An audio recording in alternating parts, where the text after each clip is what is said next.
দেখতে পাচ্ছেন ওই যে আমাদের পানির ট্যাঙ্কি, এই পানির ট্যাঙ্কিতে অনেক ময়লা হয়েছে। এই ময়লা আজকে পরিষ্কার করব।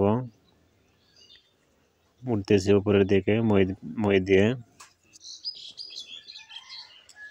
অনেক ময়লা হয়েছিল আমাদের এই গাজী ট্যাঙ্কের পানির ট্যাঙ্কের এখানে পানি সব ফেলে দিলাম। পানি ফেলে দেওয়ার পরে ময়লাগুলা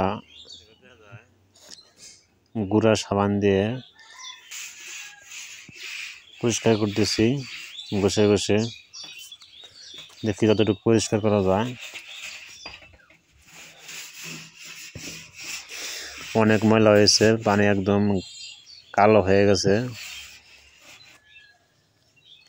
সেজন্য এই ব্যবস্থা করা হয়েছে।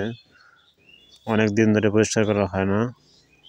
বালতিতে করে পানি এখানে ঘষে ঘষে পরিষ্কার করে এই ন্যাকড়া দিয়ে পরিষ্কার করলাম। তারপরে দেখেন পরিষ্কার করার পরে দেখেন ট্যাঙ্কিতে পানি ভর্তি হচ্ছে, অনেক পরিষ্কার পানি।